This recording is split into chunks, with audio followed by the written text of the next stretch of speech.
Hello students, आप सभी लोगों का इस टू पे स्वागत है। मैं हूं आपका chemistry teacher Nagendra Singh. I have done BTech from IIT and I am teaching since last 15 years. अभी तक मैंने 25,000 से ज़्यादा बच्चों को पढ़ाया है और हज़ारों बच्चों को आईआईटीएन डॉक्टर बनाया है। अगली बारी आपकी है। So chemistry as a subject it's full with facts and figure. तो कई बार लोग इसको रटते हैं और ये इनके लिए मुश्किल सब्जेक्ट बन जाता है, बट यहाँ पे आप कॉन्सेप्ट्स को समझेंगे, रियलाइज़ करेंगे और ये सब्जेक्ट आपके लिए बहुत ज़्यादा स्कोरिंग और रैंक प्रोड्यूसिंग होने वाला है। तो चलिए देखते हैं आज के लेक्चर में कैसे ये चीज़ें रियलाइज़ करते हैं हम। Okay, cover today verification of classes inequality, entropy versus time, calculation of entropy change. In the last chapter we have derived Carnot cycle. We have seen Carnot cycle and we have derived its efficiency.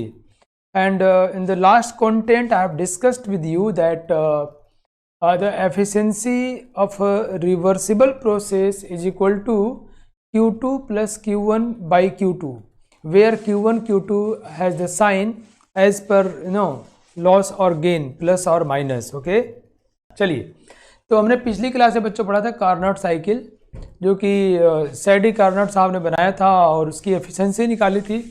और हमने देखा था बच्चों कि जो Carnot engine था, हमने पिछली क्लास में देखा था, उसकी एफिशिएंसी में देखा था is equal to T2 minus T1 by T2। Okay, T2 minus T1 by T2। अगर यहाँ से देखा जाए तो हमने डिस्कस किया था it's 1 minus T1 by T2 and it is less then 1।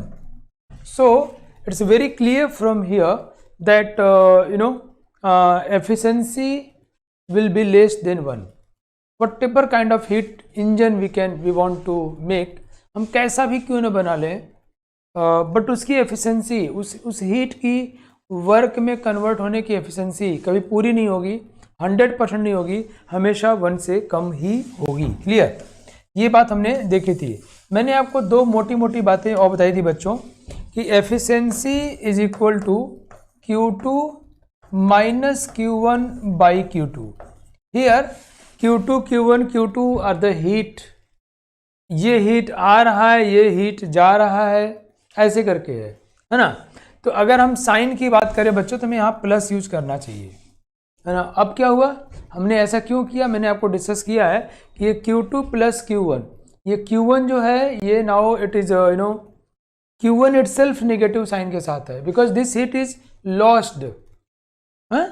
ये लॉस्ट हुआ, ये नुकसान हुआ, चला गया, तो इटसेल्फ माइनस साइन है, तो वो सेम मीनिंग है। तो जब हम दोनों बोलते हैं दोनों का हमें मतलब समझना होगा, है ना बच्चों। Good. And this is equal to ये किसके लिए होगा, इट्स फॉर ऑल। ये मैंने आपको बताया था, it's a basic definition, it's for all whether process is reversible और it is irreversible. Q2 plus Q1 by Q2, ये प्रोसेस विद ये it's from basic definition, it's going to be now.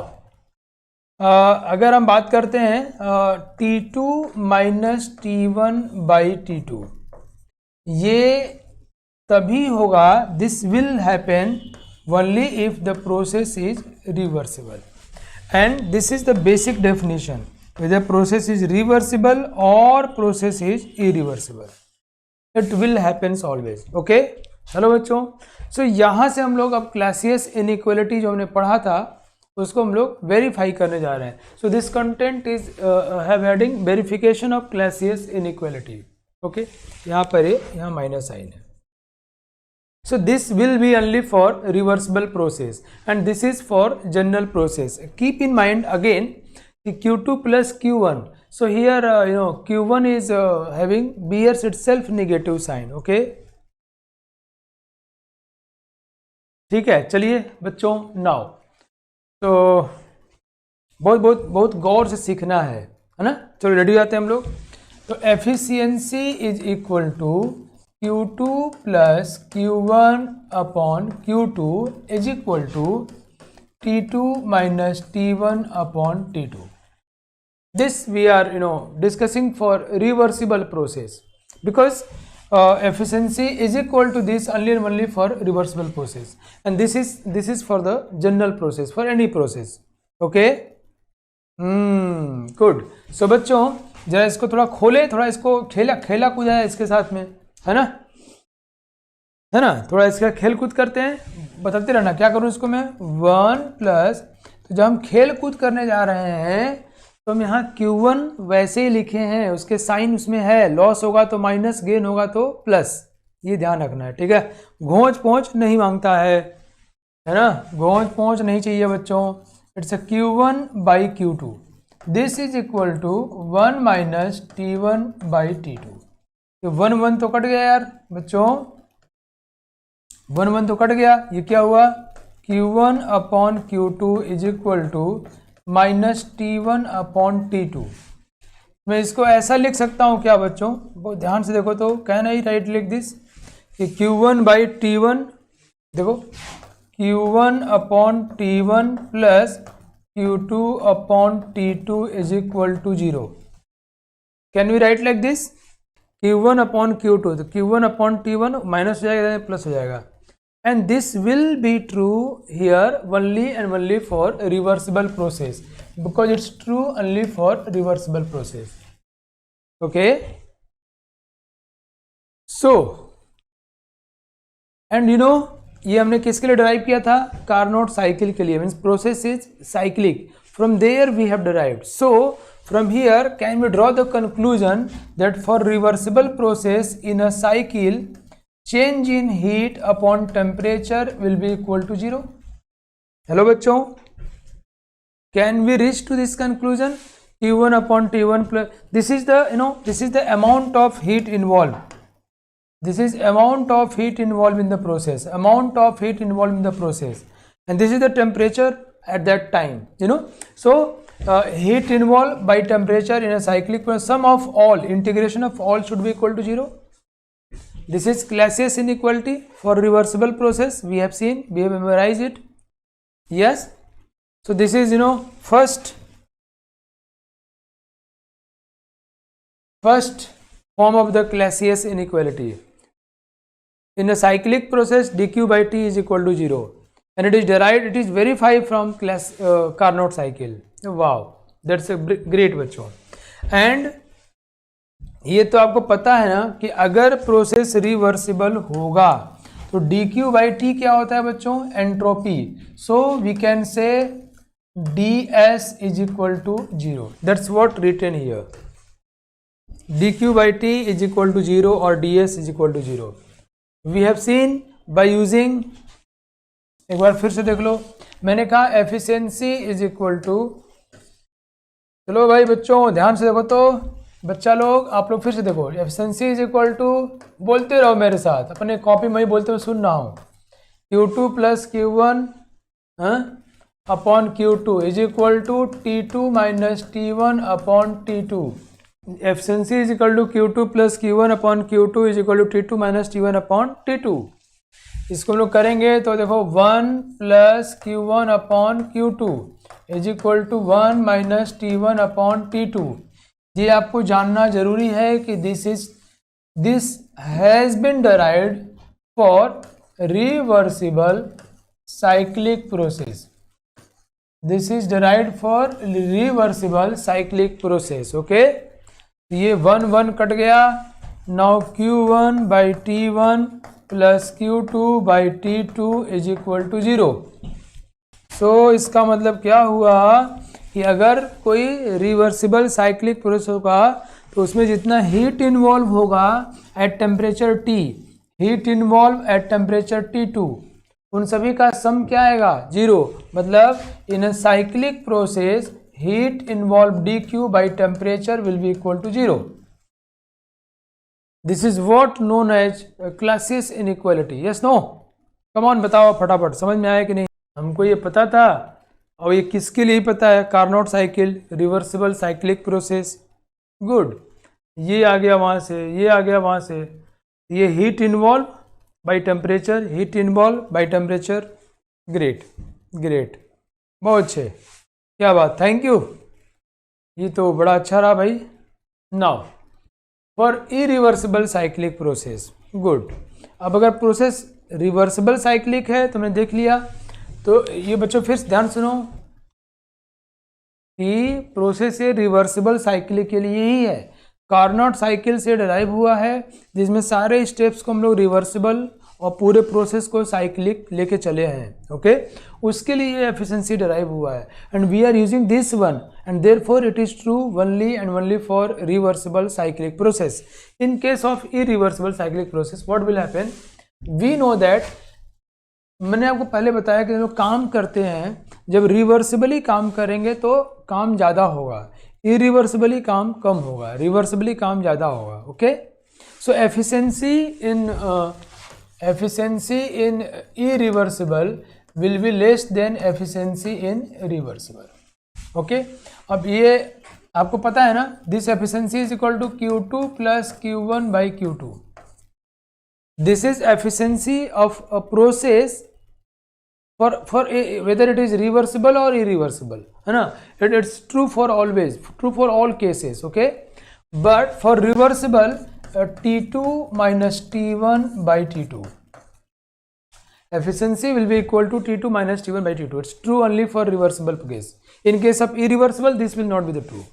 Okay, ये तो मैंने बार बार बताया आपको बच्चों, we have seen it number of times. So this is less than this one, right? अब इसको देखो भाई, 1 plus Q1 by Q2 is less then 1 minus T1 by T2. So now you can see 1 cut गया, and here you can say Q1 by T1, just divide कर दो यार, plus Q2 by T2 is less than 0. क्या बच्चों वहां से आया कि नहीं आया गांव वालों? ये देखो ना यार, इसको नीचे ले आओ, उधर रहेगा माइनस रहेगा प्लस हो जाएगा, तो Q1 by T1 plus Q2 by T2 is equal to less than 0. कब? जब इसमें एक स्टेप कैसा हो गया, इरिवर्सिबल. जब कोई भी एक स्टेप इरिवर्सिबल हो गया तो प्रोसेस तो इरिवर्सिबल हो गया भाई ना. तो अगर इन केस ऑफ इरिवर्सिबल है cyclic process, irreversible cyclic process, तो heat change involve by temperature को सम किया जाएगा तो वो लेस देन 0 आएगा. बच्चों तो क्लैसियस साहब की इनइक्वालिटी क्या थी बच्चों? This is dQ by T is less than और इक्वल टू 0. उन्होंने कहा था जी लेस मतलब मैक्सिमम वैल्यू तब होगी, इक्वलिटी 0 तब होगा जब प्रोसेस कैसा होगा, रिवर्सिबल साइक्लिक होगा. अगर वो इरिवर्सिबल साइक्लिक हो जाएगा तो it will be less than 0. बच्चों बोलो भारत माता की जय. बताओ समझ में आया कि नहीं? ये तो पता है ना गांव वालों, और बताया कि ये तो हमेशा ही होगा, लेकिन ये तब होगा जब प्रोसेस कैसा होगा, रिवर्सिबल. बस इसको सॉल्व कर लिया, जी आ गया.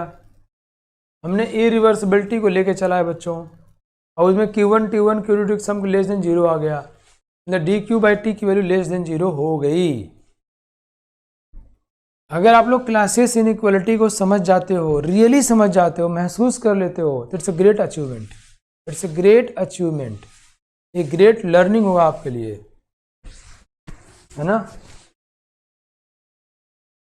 चलिए, मुझे उम्मीद है आप लोग समझ गए हो. ये इरिवर्सिबल के लिए है less than 0 and equal to 0 होगा for it's less than 0 for irreversible, is equal to 0 for reversible. Now let's see question, come on. एक खूबसूरत सा बहुत मासूम सा सवाल है जो इस कॉन्सेप्ट को क्लियर कर देगा. Come on. कह रहा है कि a heat engine absorb 760 kilo joule heat, 760 kilo joule heat from a source at 380 Kelvin. It rejects 650 kilo joule, 560 kilo joule, 504 kilo joule of heat to a sink at 280 Kelvin. थोड़ा दिमाग लगाना है, थोड़ा ये पजल टाइप का, पहेली type का है. You can do, I think, I believe, I strongly believe. आपको बताना है, थोड़ा बहुत सोचना है तुमको. State which of this represent a reversible. इनमें से कौन सा रिवर्सिबल को बताता है, कौन सा इरिवर्सिबल को बताता है, और कौन सा इम्पॉसिबल साइकिल को बता रहा है. इनमें से देखो, एक कह रहा है कि 380 हाई टेम्परेचर पे इतना हीट लिया, एंड लो टेम्परेचर 280 पे एक बार इसने हीट दिया, एक बार इसने हीट दिया 650 560 एंड 504 टू द सिंक। तो आपको बताना है which of this out of this 3 which of this reversible, irreversible and impossible, कौन सा संभव ही नहीं है। कम on, just try it. I need answers from everyone. Try करो, बहुत ही खूबसूरत है, पहले टाइप का है, मजा आ जाएगा। And time allotted is 90 seconds because here you have to think a little bit, so time is 90 seconds. Okay, your time starts now. Heat engine बनाओ, कितना हीट लिया, टेम्परेचर रिप्रेजेंट कर लो। So now think about the possibilities, which one is reversible, which one is irreversible and which one of this impossible. Let's see, Bharat, come on. Bharat का नाम बड़ा बढ़िया है यार, इसका नाम भारत है, तो जब भी लेते हैं तो बड़ा सम्मान आया था इसके प्रति, है ना। मैं काश अपना नाम, मेरा नाम भारत रहा होता। Oh my God.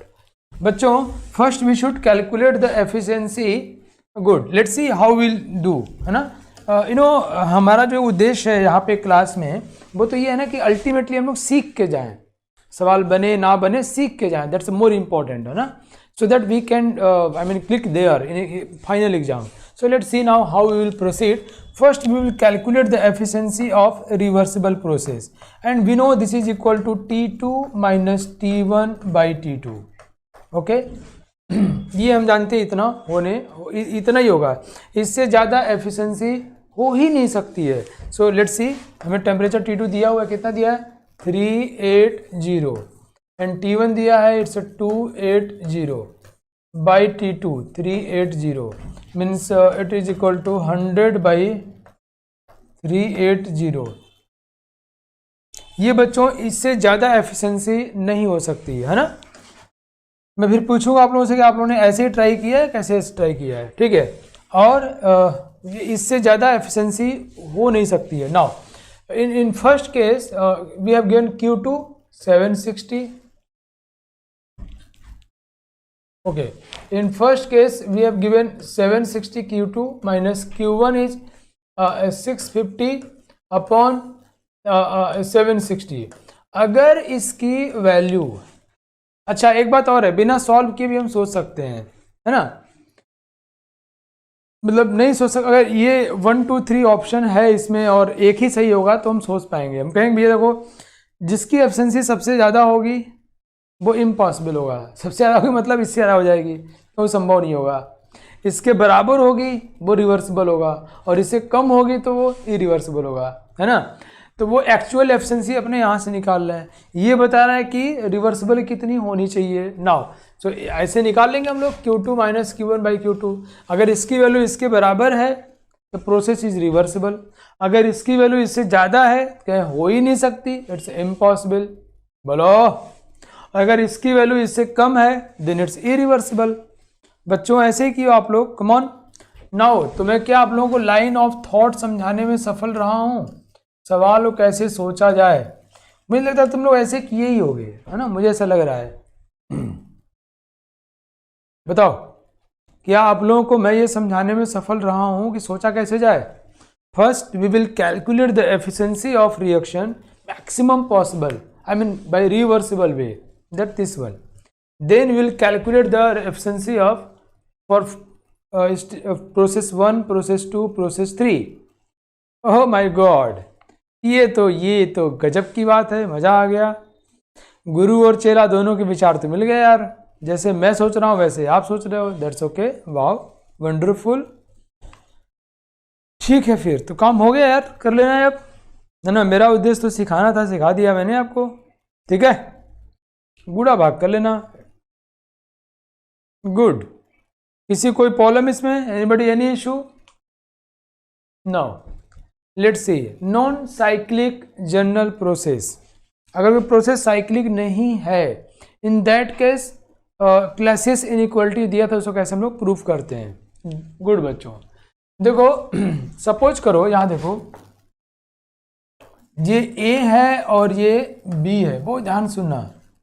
सपोज करो ये हमारा कह रहे हैं कि ये देखो ये A से B क्या कह रहे हैं, suppose process moves A to B in irreversible way. हम A से B गए इरिवर्सिबल वे, ओके। और हम बी टू ए आए हैं, दिस वन रिवर्सिबल वे में, ये हुआ बच्चों, ये बी टू ए आए हैं हम रिवर्सिबल वे में। ओके, तो suppose process moves A to B in irreversible and B to A in reversible manner. Now हम इस पर्टिकुलर इरिवर्सिबल मैनर के लिए डी क्यू बाई टी की वैल्यू निकालने जा रहे हैं और इसके एंट्रोपी के विषय में सोचने जा रहे हैं। Come on, let's see. ए से बी और बी से ए, देखो बच्चों अगर इसमें डी क्यू हीट इन्वॉल्व हुआ होगा, है ना, इसमें, ओके, हम पहले लिखते हैं, कम ऑन, हम कहें एंट्रोपी चेंज क्या होगा, हमको क्या पता है बच्चों, साइक्लिक प्रोसेस में डी क्यू बाई टी की वैल्यू लेस देन 0 होती है। Yes, do we know, if process is irreversible, here this one is irreversible. Okay, तो हम क्या कहेंगे, D Q irreversible by T, है ना, डी क्यू इस केस में देखो यहाँ पे लिखा हुआ है D Q irreversible by T, है ना, ये कहाँ से कहाँ गया है, from A to B, A to B, plus मैंने क्या पढ़ा बच्चों, in cyclic process D Q by T की वैल्यू लेस देन 0 होती है। साइक्लिक मतलब यहाँ से यहाँ गए और फिर यहाँ से यहाँ आए, ये कैसे गए हम, irreversible. Okay, is it clear बच्चों? So D Q irreversible by T A to B plus B to A D Q, अब कैसे आए आप, reversible by T is less than 0। Is it clear to everyone? बच्चों मेरे प्यारे लाडलों, बताओ, हमने एक ऐसे प्रोसेस की कल्पना की जो ए से बी और बी से ए हो रहा है। हम लोग अभी काम क्या करने जा रहे हैं, एक नॉन साइक्लिक प्रोसेस में एंट्रोपी चेंज को कैलकुलेट करने जा रहे हैं कि उसके लिए क्या रिलेशनशिप होल्ड करेगा। चलिए मैं फिर से बताता हूँ आपको ताकि आपको अच्छे समझ में आए। एक बार फिर से बच्चों मुझे रिस्पॉन्स करते रहना आप लोग। हम लोग इस अभी एक नॉन साइक्लिक प्रोसेस का निकालने जा रहे हैं। हमें साइक्लिक का मालूम है, तो साइक्लिक वाले का यूज करके नॉन साइक्लिक वाले को डराइव करने जा रहे हैं। तो हमने मान लिया कि एक प्रोसेस है बच्चों जो ए और बी के बीच में हो रहा है। हमें ए से बी ये इरिवर्सिबल के लिए करना है डेरिवेशन, और हमने मान लिया कि ये बी से ए जो है रिवर्सिबल हो रहा है। We know that for a cyclic process dq by t is less than 0 if the process is overall include irreversibility। okay, इसमें irreversibility तो include है, तो overall dq by t की वैल्यू less than 0 होनी है। we have seen, just हमने देखा अभी। so बच्चों अब इसको स्टेप बाय स्टेप तोड़ देते हैं। let's see, a to b dq by t from here to here and this is irreversible। okay, plus बोलते रहना रे बच्चों b to a, एक साइकिल पूरा हो गया बच्चों, a से b गए और b से a आ गए। ओके, अब जब b से a आ रहे हैं तो कैसे आ रहे हैं, reversible by t is less than 0। Okay, see देखो बच्चों ध्यान से, A to B D Q irreversible by T. बोलो बच्चों, ये रिवर्सिबल प्रोसेस है, तो डी क्यू बाई टी की वैल्यू रिवर्सिबल के लिए क्या होती है, डी एस। क्या होती है, डी एस। ठीक है, तो अगर डी एस ये कैसा फंक्शन होता है बच्चों, state function. Thank you everyone. छोटी छोटी बातें जो हमने पहले पढ़ी है उसको हमेशा यूज करते रहना है। और derivations are very important because those things are get on revision, वो हमेशा रिवीजन होते रहते हैं, राइट। ये रिवर्सिबल प्रोसेस है तो ds हो जाएगा, और इसको अपने इंटीग्रेट करेंगे तो इसकी वैल्यू आएगी change in entropy from b to a। This is change in entropy, कहाँ से, b टू a ना। ये देखो रिवर्सिबल प्रोसेस है ये वाला, तो D Q by T defined ही किया गया है रिवर्सिबल के लिए ds के बराबर, है ना। हमने इसको पढ़ा है, डिफाइंड करने हमने बातचीत किया आपसे बहुत सारा, ठीक है। और स्टेट फंक्शन है ये, तो इसकी वैल्यू क्या होगी, S A minus S B, मतलब b to a। Change entropy B to A, ये हो गया plus change in entropy B to A and this is less than 0। अब बच्चों हमको पता है कि एंट्रोपी स्टेट फंक्शन है, स्टेट फंक्शन है तो ए से बी में जितनी वैल्यू पॉजिटिव होगी बी से ए में उतनी वैल्यू निगेटिव होगी।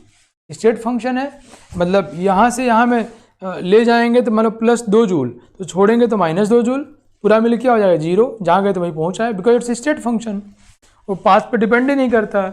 इसलिए बच्चों मैं चाहता हूँ ना तुम लोग रट जाए एकदम, इसलिए हम इसको लिख सकते हैं कि A टू B, ये देखो D Q E reversible by T. अब इस प्लस को क्या कर दिया मैंने माइनस, ध्यान सुनना, और चेंज इन एंट्रोपी इसको कर दिया मैं A to B is less than 0। देखो ये B टू A था तो प्लस था, माइनस कर दिया तो A टू B हो गया, बिकॉज इट्स स्टेट फंक्शन। एक बार और भी डिराइव कर दूंगा मैं आपके लिए, आपको पूरी बात समझ में आ जाएगी और मज़ेदार तरीके याद हो जाएगी फिर तो। सी बच्चों, तो उसको उधर ले जाओ, तो ये हुआ A to B D Q E reversible by T is less than delta S A to B। मतलब अगर प्रोसेस ये क्लासेस इनइक्वालिटी है, क्लासेस इनइक्वालिटी क्या है पता है आपको? क्लासेस इनइक्वालिटी है कि डी क्यू बाई टी की वैल्यू लेस देन और इक्वल टू एंट्रोपी के बराबर होगा। ये एंट्रोपी के बराबर होगा if process will be reversible change in entropy. हाँ, ये इक्वल होगा प्रोसेस इज रिवर्सिबल, और ग्रेटर देन होगा ई process is irreversible. So you can see for irreversible this is greater than this one, and here this one for A to B and here also from A to B। Clear बच्चों? तो irreversible का जो entropy change होता है यहाँ पे ऐसा है, इरिवर्सिबल का जो एंट्रोपी चेंज होता है डेल्टा एस, वो डी क्यू बाई टी से ज़्यादा होता है, डी क्यू बाई टी से ज़्यादा होता है। क्लियर बच्चों? बच्चा लोग एक बार यहाँ देखो, मैंने लिख के लाया दिखा देता हूँ, वही जो प्रोसेस था उसको यहाँ देखो, A to B and B to A, here is A, here is B, this process is irreversible for which we want to calculate, this process is reversible. Now let's see. So A to B dq irreversible by T plus dq reverse, here dq reversible by T is equal to is less than 0, है ना, because the process is includes irreversibility, so it's less than 0, and we know that dq reversible by T is equal to ds, है तो ds it's here it's A to B, तो इसको फिर A to B कर देंगे हम तो minus आ जाएगा यहाँ पर, तो मैंने आपको बताया अभी। क्लियर? ओके, ये थोड़ा इन्होंने गलत लिख दिया, टाइपिस्ट को लगा कि सर ने उल्टा पुल्टा लिख दिया है, मैंने यहाँ इरिवर्सिबिलिटी लिखा। देखो ये अच्छा, टाइपिस्ट की गलती बड़े काम की है, ये गलती बच्चों के लिए बड़ा उपयोगी है। उसको लगा यहाँ इरिवर्सिबल है तो यहाँ भी इरिवर्सिबल होगा, जबकि यहाँ क्या है बच्चों, रिवर्सिबल है। उनको ऐसा लगा कि ए बी है, ये बी है, बात समझ में आया उनको। फिर देखो ये ए बी से जब बी ए कर दिया, ये माइनस किए हैं तो यहाँ इसको पलट देना होगा, नहीं पलटेंगे क्या होगा बच्चों, ये ए बी हो जाएगा। ए बी करेंगे तो इसकी एंट्रोपी है ना ये, वो D Q E reversible by T ज़्यादा हो जाएगा, so D S is greater than D Q reversible by T. Okay, तो नहीं जो टाइपिस्ट भैया ने गलती किया है, that's very important for my students, वो उनके लिए बड़ा सीखने लायक। कई बार गलतियाँ बड़ा काम का होती हैं, आप सभी लोग समझ गए हो, ये बड़ी अच्छी बात है। Now ds is equal to dq by t for reversible process and ds is greater than dq by t for irreversible process. Is it clear to everyone? Hello guys. Now we have proved it. ds is equal to dq by t for reversible and greater than dq by t for irreversible process. For an isolated system, it's a very important for an isolated system. हम क्या करने वाले हैं वो ध्यान समझो बच्चों, अब इसको भूल जाओ, मैं आपको समझाता हूँ, बहुत मजा आने वाला है। सपोज मैं ये ये पूरा ब्रह्मांड है, मान लो कोई सिस्टम की बात कर रहे हैं, ये एक हॉट बॉडी है, हॉट बॉडी। हॉट बॉडी को दिखाया गया बी से, B is the hot body, and this one is cold body. Cold body को दिखाया गया बच्चों ए से, this one is cold body. Okay, इसका टेम्परेचर TB है, इसका टेम्परेचर TA है। ओके, सी बहुत ध्यान समझना आप छोटी बात को। मैं भी आइसोलेटेड सिस्टम के लिए दिखाने वाला हूं कि एंट्रोपी कैसे वेरी करती है, उसको हम देखने वाले हैं। ओके, सी बच्चों, ये एक हॉट बॉडी है, कोल्ड बॉडी है, ये इसको क्यू हीट दे रहा है। तो अगर इसने हीट दिया तो इसके लिए हीट क्या हुआ, -Q, लॉस हुआ ना इसका तो, और इसको हीट मिला इसके लिए वही हीट क्या हो गया, +Q। जो ये देगा वही ये लेगा, ये दिया है तो इसके लिए क्या हो गया, -Q, ये लिया तो इसके लिए क्या हो गया, +Q। Okay, and we know that entropy total is equal to, देखो हमको पता है बच्चों कि DS is equal to dQ/T, ये पता है ना हम लोगों को। We are talking, we will see it for the reversible process and for the irreversible process. Okay, so हम इसको देखते हैं। अभी हम dQ/T की वैल्यू निकालते हैं। कमॉन बच्चों, देखो total entropy change is equal to entropy of A plus entropy of B। Total entropy is equal to entropy of A plus entropy of B। Now see बच्चों, A की entropy क्या होगी, इसने heat लिया है, कितना हीट लिया है, Q लिया है, बाई टेम्परेचर कितना है, TA के बराबर।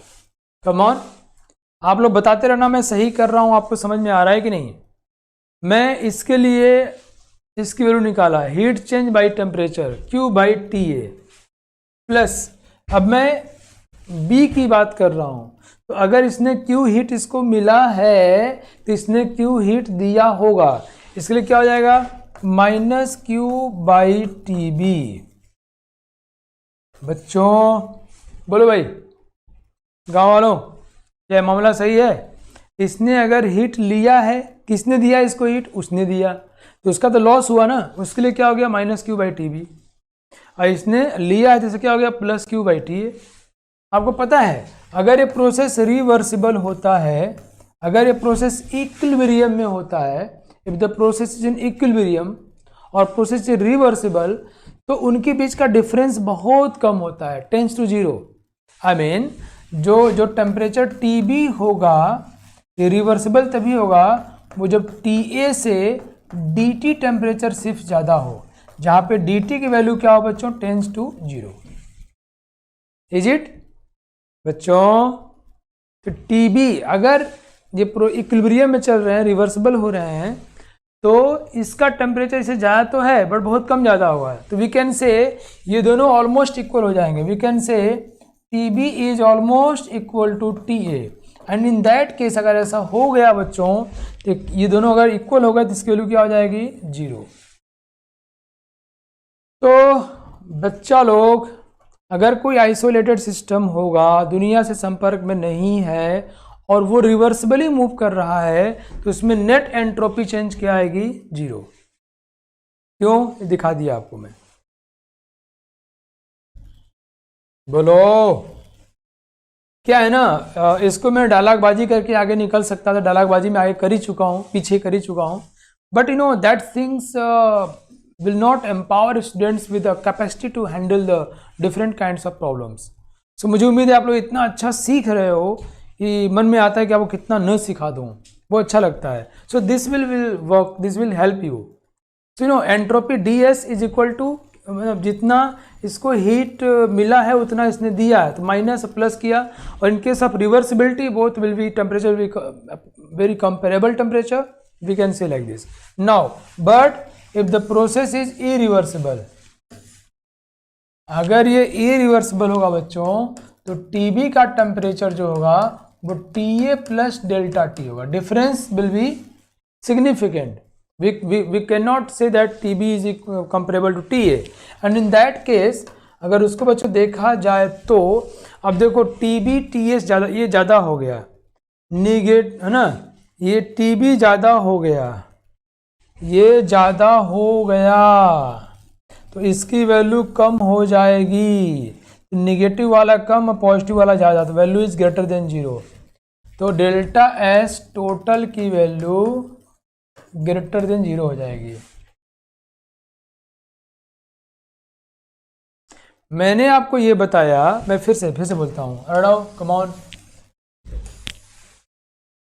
मैंने आपको ये बताया बच्चों कि अगर कोई आइसोलेटेड सिस्टम हो, आइसोलेटेड प्रोसेस होता है और वो स्पॉन्टेनियस है, वो बह रहा है, इरिवर्सिबल है, तो जैसे पूरा ब्रह्मांड फैल रहा है, तो ओवरऑल एंट्रोपी, टोटल एंट्रोपी, ये सेकंड लॉ ऑफ थर्मोडायनेमिक्स है कि total entropy delta S total की वैल्यू जो होती है वो हमेशा ग्रेटर देन 0 होती है।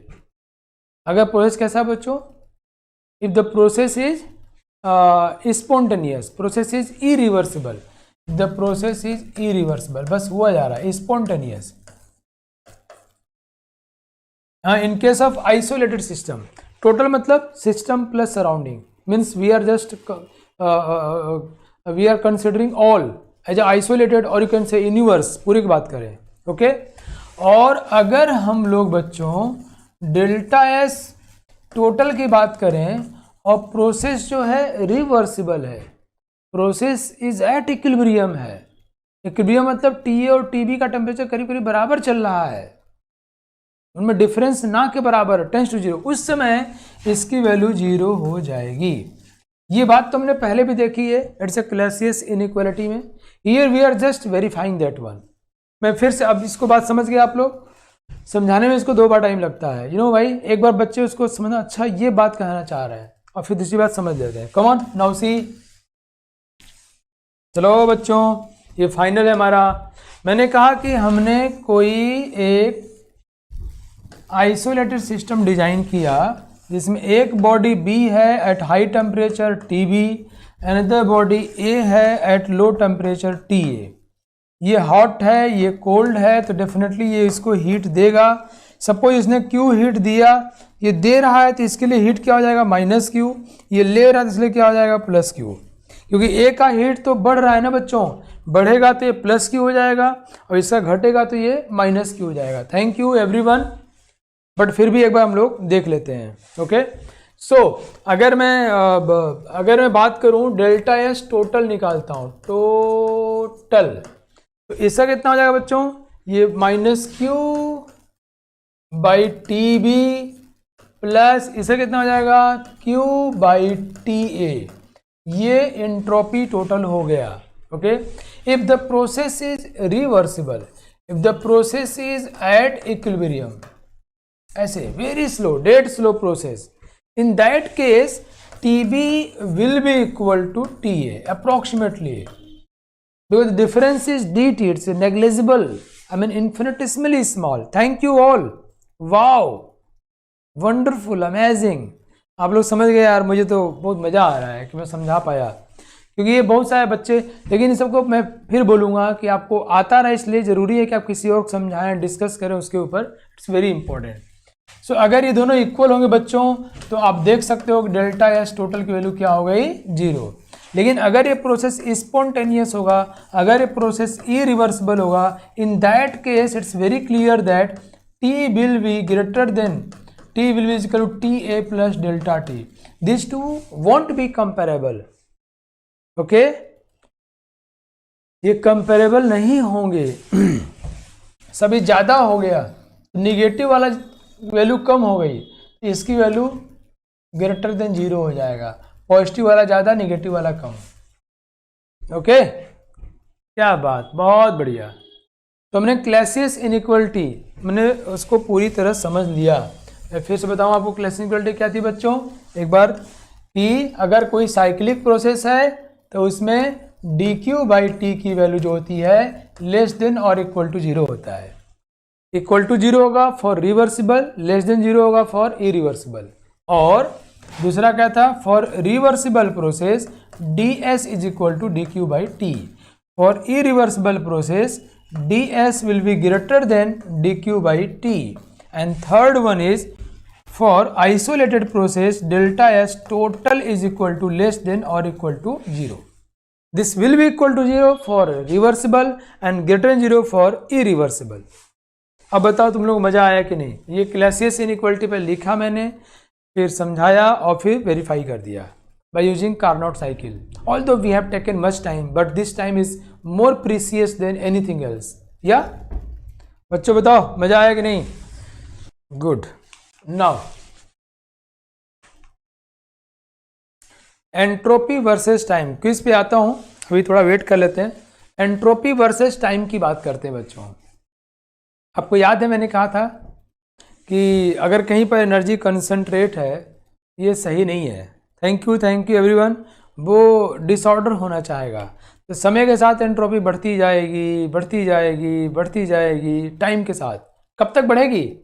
जब तक इक्विलिब्रियम पर ना आ जाए. इक्विलिब्रियम पर अभी मैंने पढ़ा, इक्विलिब्रियम पर चेंज इन एंट्रोपी क्या हो जाएगा? 0, क्योंकि एंट्रोपी की मैक्सिमम बढ़ते बढ़ते बढ़ते बढ़ते बढ़ते बढ़ते बढ़ते बढ़ते एंट्रोपी अपने मैक्सिमम पे आ जाएगा. उससे ज़्यादा हो ही नहीं सकता है. वहाँ एंट्रोपी यूं हो जाएगा. अगर इसे ग्राफ की बात करूं मैं, लेट्स सी बच्चों, आप इससे ग्राफ की बात करिए. देखिए यहाँ हमारा क्या है? Change in entropy. ओके, और यहाँ क्या बच्चों? हमारा टाइम. सो हम कहेंगे शुरू में हमारी एंट्रोपी यहाँ पे थी, किसी टाइम पर एंट्रोपी बढ़ रही बढ़ रही बढ़ रही बढ़ रही. अब एंट्रोपी बढ़ना बंद हो गया. मतलब जहाँ पे एंट्रोपी बढ़ना बंद हो गया, यहाँ पर ये इक्विलिब्रियम पहुँच गया और यहाँ पर एंट्रोपी की मैक्सिमम वैल्यू है. Its maximum value. ये देखो, ये एंट्रोपी है, चेंज एंट्रोपी नहीं है. It's entropy. एंट्रोपी बढ़ रही बढ़ रही बढ़ रही बढ़ रही, बढ़ना बंद हो गया. क्यों? रिएक्शन इक्विलिब्रियम में आ गया और इक्विलिब्रियम पर उसके एंट्रोपी की मैक्सिमम वैल्यू हो जाती है. इक्विलिब्रियम मतलब पूरा बिखर गया, मैक्सिमम हो गया. मतलब जैसे सॉलिड की एनर्जी कंसंट्रेट है या हीट है या कंसंट्रेट है. किसी ने परफ्यूम लगाया, परफ्यूम फैल ही नहीं रहा है, बट नाउ परफ्यूम पूरे कमरे में बराबर डिस्ट्रीब्यूट हो गया. अब बराबर डिस्ट्रीब्यूट हो गया तो हो गया. That's the maximum value of entropy for that particular perfume. कोई क्लास में परफ्यूम मार के आया, बदबू फैला रहा है, तो कब तक वो फैलेगा? जब तक पूरे क्लास में उसकी इंटेंसिटी इक्वल ना हो जाए. इक्वल हो गई तब क्या फैलेगा? बराबर हो गई सबके लिए. यस, वाह. नाउ बच्चों चलो अब दूसरे फेज में आते हैं हम लोग. कुछ और चीज़ें पढ़ते हैं. चेंज इन एंट्रोपी, वो जो मैं पीछे पढ़ाया ना, उसके ऊपर जो क्विज है ना, वो थोड़ा थियोरेटिकल टाइप का है. जो बताया वही क्वेश्चन पूछता मैं, तो वो सब पे कुछ न्यूमेरिकल बना के आगे पूछा हूँ मैं. ओके, तो अगर हम लोग पहुँच जाएंगे तो क्वेश्चन ट्राई कर लेंगे. ओके बच्चों, चलिए. तो हम लोग चेंज इन एंट्रोपी निकालने जा रहे हैं. Entropy change after doing all derivations, mathematical relationship for entropy, now it's time to go for the calculation of change in entropy. See, change in entropy in reversible phase at a constant pressure and constant temperature, and we know if the process is reversible, ds is equal to dq by t, and if temperature is constant. बच्चों आप ध्यान सुनो बच्चा लोग, अगर temperature constant होगा, अगर temperature constant होगा तो entropy change dq by T साफ साफ लिखोगे. प्रोसेस रिवर्सिबल है तो काम हो जाएगा. क्लियर? ये एक चीज ध्यान रखो, पूरी बात खत्म हो गई हमारी. कैसे? मेल्टिंग फ्यूजन, कोई पिघल रहा है, सॉलिड से लिक्विड बन रहा है. आपको पता है ना कि सॉलिड और लिक्विड का होना एक पर्टिकुलर टेम्परेचर पर हो रहा होगा. टेम्परेचर क्या है? कांस्टेंट. इसमें जितनी एनर्जी इन्वॉल्व है कांस्टेंट टेम्परेचर पर लिख डालो, उसको टेम्परेचर से भाग दो, आंसर आ जाएगा. तो कहते हैं D H by T. D H is the, चूंकि कांस्टेंट प्रेशर पे क्या लिखा है? Eight a constant pressure and temperature. तो कांस्टेंट प्रेशर पे जो हीट इन्वॉल्व होता है, हम पढ़ चुके हैं कि कांस्टेंट प्रेशर पे डी क्यू पी जो होता है वो डी एच के बराबर होता है. बोलो यस नो गाँव वालों. कांस्टेंट प्रेशर पे जो हीट इन्वॉल्व होगा वो डी.एच के बराबर होगा. So entropy is equal to D H by T. ठीक है. वैसे ही फ्यूजन की बात किया जाए, है ना, तो फ्यूजन में भी किसी के लिए भी, अब बहुत ध्यान समझना आप, तो मैंने क्या बताया मोटी मोटी बात आपको, अगर किसी भी प्रोसेस में टेम्परेचर कांस्टेंट है, जितना भी हीट इन्वॉल्व भाग दोगे। ध्यान समझो, अगर मैं सॉलिड और लिक्विड इक्विलिब्रियम में है तो एंट्रोपी चेंज जो होगा वो entropy of liquid minus entropy of solid होगा, यही होगा। Now we are going to calculate this value by different mathematical relationship, like we can calculate its dH, whatever amount of enthalpy change involved here by temperature at which this process takes place. Okay, and you can see melting, it's a state function, entropy is a state function. So solid to liquid में जितना entropy involve होगा उतना ही involve होगा liquid to solid में। और liquid solid क्या बोलेंगे, freezing, लेकिन साइन पलट जाएगा। अगर इसमें एंट्रोपी बढ़ रही है तो इसमें एंट्रोपी क्या होगी, घटेगी। तो वी शुड से हियर कि डेल्टा एस क्या हुआ, यहाँ पर मेल्ट हुआ है, पिघला है, या क्या बोलते हैं इसको, फ्यूज हुआ है, फ्यूज हुआ है। This is equal to delta S freezing but negative sign के साथ। सॉलिड से लिक्विड बनने में जितना एंट्रोपी चेंज होगा बच्चों उतना ही एंट्रोपी चेंज इन्वॉल्व होगा लिक्विड टू सॉलिड में, बिकॉज इट्स स्टेट फंक्शन। लेकिन अगर इसमें एंट्रोपी बढ़ रही है तो इसमें एंट्रोपी क्या होगी, घटेगी। तो अगर इसमें जितना होगा उसका माइनस हो जाएगा। बोलो यस नो गांव वालों, यही चीज होगा बच्चों, किसी के लिए भी होगा। Let's see now, question try करो, एक मासूम सा सवाल बनाओ। कम ऑन एवरीवन, अब जो बताया उसी पर क्वेश्चन है। कहा हुआ है सवाल में 1 mole of NaCl on melting absorb 30.5 kilojoule of heat and its entropy is increased by this much. What is the melting point of sodium chloride? Sodium chloride का melting point बताइए। कम ऑन बच्चों, it's quiz time. अभी जो पढ़े अब थोड़ा सा entertainment हो जाए। 1 mole of NaCl on melting absorbs this much amount of heat and its entropy is increased by 28.8 joule per Kelvin. What is the melting point of sodium chloride? So time allotted is 90 seconds, just considering calculations, you know. Otherwise concept is very easy. Come on everyone, time starts now. You have to calculate the melting point of sodium chloride. Come on everyone.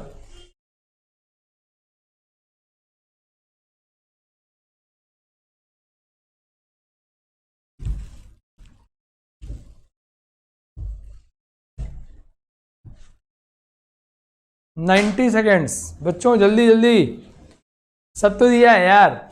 Entropy change दिया है, heat involve दिया है, melting point निकालना है, formula लगाना है, खटाखट कटा लो मेरे बहादुर बच्चों। छोटा सा फॉर्मूला है यार। क्या फॉर्मूला है, delta S is equal to delta Q by T. गाना गाना सवाल बन जाएगा। कितना हुआ, 28.8। इतना डिटेल में पढ़ा दिया हो ना, कुछ बचता नहीं है। देखो कह रहा है कि NaCl का मेल्ट करने पर, NaCl सॉलिड को हीट दिया तो पिघल गया और बन गया NaCl लिक्विड। 1 मोल की बात कर रहा है और ये 1 मोल के लिए सब कुछ दिया हुआ है। तो delta S is equal to delta Q, कितना भाई, 30.5 बाई टी। बस ध्यान देना है, देखो ये जूल में है और वो किलो जूल में है, तो इसको इंटू 1000 से गुणा करना नहीं भूलना, नहीं तो मामला खराब हो जाएगा। अब यहाँ से हम टेम्परेचर निकालेंगे बच्चों। ये कितना आ रहा है यार, 30,500 आ रहा है क्या ये, है ना। बाई टेम्परेचर कितना आएगा, 28.8। अच्छा ऐसे ही कर दो, ठीक है बच्चों। ये 59.2 के आसपास ही जाना चाहिए। वेरी नाइस, आप लोगों ने ऐसे किया बच्चों। और इसका आंसर किस में आएगा, केल्विन में आएगा, है ना। ये सारे कैलकुलेशंस केल्विन स्केल पे ही होते हैं। अगर 2 मोल होता तो ये 2 मोल की एंट्रोपी दी होती और 2 मोल के लिए एनर्जी दिया होता, तब यहाँ भी 2 करते और यहाँ भी 2 करते, कट पिट के आंसर वही आ जाता, है ना बेटा। क्यों, क्योंकि ये दोनों एंथैल्पी और एंट्रोपी दोनों ही एक्सटेंसिव प्रॉपर्टीज हैं। एक्सटेंसिव मतलब this 2 properties depends on number of moles, where is temperature is not, temperature is intensive property। तो इसको तो फर्क नहीं पड़ेगा, बट इन दोनों की वैल्यू में उस n से गुणा कर दोगे, n इधर और n इधर, तो दोनों कट जाएगा, आ जाएगा मामला, ठीक है।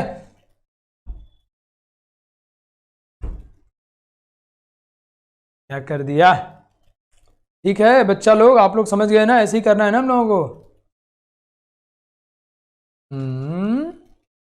ये सब ध्यान नहीं दे रहे हैं क्या कि ये पॉइंट था, पॉइंट हटा दिया हूँ। चलो नाउ वेपराइजेशन। अब बच्चों किसी प्रोसेस के लिए मान लो लिक्विड से गैस बन रहा है, same thing happens here. Liquid से गैस बनने में delta S is equal to ध्यान रखना this delta S entropy change vaporization is equal to entropy of gas minus entropy of liquid. Okay, the value will be the same. Difference of product minus reactant is the entropy change. This will be the same. Okay, this one. और अब यहाँ temperature क्या होगा बच्चों, boiling point हो जाएगा। अब अगर गैस और लिक्विड इक्विलिब्रियम में होंगे टेम्परेचर कौन सा होगा, बॉइलिंग पॉइंट हो जाएगा, इजंट इट। अब वो कंडेंसेशन, तो ये पता है ना आपको कि this is equal to minus delta S condensation. Condensation मतलब लिक्विड वेपर को कंडेंस होकर लिक्विड बनना हो, तो सेम चीज है। लिक्विड से गैस बनने में जितना एंट्रोपी बढ़ रहा होगा, गैस से लिक्विड बनने में उतनी एंट्रोपी घट रही होगी। मतलब जितना डेल्टा एस ये होगा उसका माइनस ही हो जाएगा। Clear. Sublimation same thing, we are just repeating it. Now किसी केमिकल रिएक्शन में एंट्रोपी चेंज क्या होगा, है ना। तो change in entropy in chemical reaction at a constant temperature. Chemical reaction में एंट्रोपी चेंज क्या होगा। सपोज मैं बच्चों ऐसे लिखूं एक्स ए, बहुत ध्यान से देखना रे, plus Y B is equal to Z C. ये एक मैंने केमिकल रिएक्शन लिख दिया, तो entropy change R for reaction is equal to, इस रिएक्शन का एंट्रोपी चेंज क्या होगा, तो तुम लिखोगे entropy of product minus entropy of reactant. बोलो रे बच्चों, entropy of product minus entropy of reactant. अब प्रोडक्ट की एंट्रोपी क्या होगी, सी के फॉर्मेशन की entropy, entropy change in formation of सी। तो अगर मैं ऐसा लिखता हूं एस एफ ऐसे सी, मतलब मैं क्या लिख रहा हूं, entropy change in formation of C. इसको हम जेड से मल्टीप्लाई करेंगे, ये हो गया एंट्रोपी ऑफ प्रोडक्ट। यह लिखा हुआ है entropy change in formation, entropy change in F मतलब फॉर्मेशन, आर मतलब रिएक्शन। तो this will be equal to बच्चों Z into entropy change in formation of C. ये क्या हुआ, entropy of product minus entropy of reactant. Reactant में कौन है बच्चों, अब ये सब है, कहोगे X into entropy of formation of A plus, बोलो बच्चों समझ में आ रहा है, Y into entropy of formation of B. ये हुआ, ये है what we have written here। हमने क्या लिखा, this is nothing but entropy of product and this one is entropy of reactant। okay, sublimation नहीं जानती बिटिया, सॉलिड को सीधे सीधे गैस बना दो, it's sublimation. Okay, solid to gas is sublimation, solid to liquid is melting, right. भाई यहाँ देखो, तो अगर कोई केमिकल रिएक्शन हो रहा हो उसमें एंट्रोपी चेंज निकालना है, तो it's entropy of product minus entropy of reactant. Entropy of product means entropy change in formation of all components of product minus entropy change in formation of all components of reactant. So that's how we will do it. तुम लोग जितने आसानी से thermo सीख रहे हो ना, मेरा कॉन्फिडेंस बढ़ रहा है।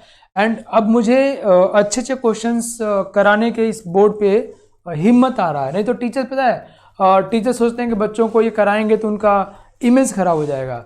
मैं सोचता हूँ कि मैं ये कराऊंगा तो मेरे बच्चों की रैंक अच्छी हो जाएगी, कराना बहुत ज़रूरी है। तो कई लोग टीचर्स को डिस्कस नहीं करते हैं, I don't know why, but आपको करना पड़ेगा। ओके, सी अभी क्वेश्चन ट्राई करो, छोटा सा मजेदार सवाल।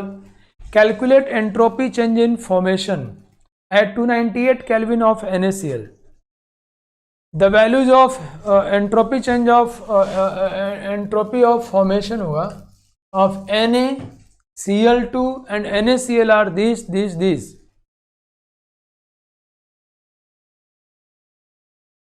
आपको बच्चों बताना है calculate entropy change of formation 298 kelvin of NaCl बताना है, ठीक है।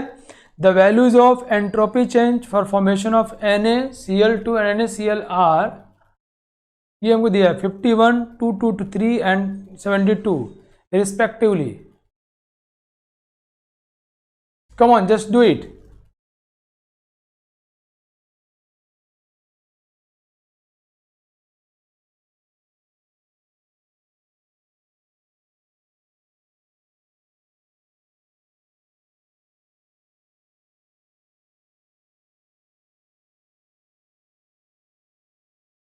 मिलते हैं, आप इसको ट्राई कर रहिए। नेक्स्ट क्लास में मिलूंगा आपसे और बहुत सारी एंट्रोपी बातें करनी बच्चों हमको। ये क्वेश्चन अगर रखिएगा आप लोग कि थोड़ा आपको पजलिंग लग रहा हो कि क्या दिया है, क्या पूछ रहा है, और बहुत लड्डू सवाल है ये। तो कैलकुलेट आपको एंट्रोपी चेंज निकालना है NaCl सॉलिड का, और आपको दिया है Na का, Cl2 का, NaCl का, आर दिस एंट्रोपी चेंज दिया हुआ है रिस्पेक्टिवली। सो मुझे उम्मीद है कि आज हमने कुछ एंट्रोपी पे जो काम किया, तो अगर टेम्परेचर कांस्टेंट है तो dQ/T कर देंगे, बट कई बार और सारे फैक्टर्स पर डिपेंड करता है। तो अगली क्लास हम लोग लेके आएंगे और डिफरेंट प्रोसेसेस के लिए, I mean isochoric, isobaric, isothermal के लिए एंट्रोपी चेंज कैसे निकालेंगे वो भी देखेंगे। तो अगली क्लास हम लोग एंट्रोपी चेंज पूरी तरह डिवोट कर देंगे। इसके बाद 2, 3, 4 क्लास और लगेगा, थर्मो केमिस्ट्री भी फिनिश हो जाएगा। थर्मो केमिस्ट्री में बहुत कुछ बचा नहीं है, उनमें इन्हीं सब चीज़ों को हम लोगों को थोड़ा और एक्सटेंशन करना है। We will do it. Okay बच्चों, तो ट्राई कर लीजिए। मिलते हैं नेक्स्ट क्लास में। Thank you. जय हिंद, जय Bharat. On IS2ON study is always on. Concepts के बेहतर रियलाइजेशन के लिए IS2ON पर बने रहिए।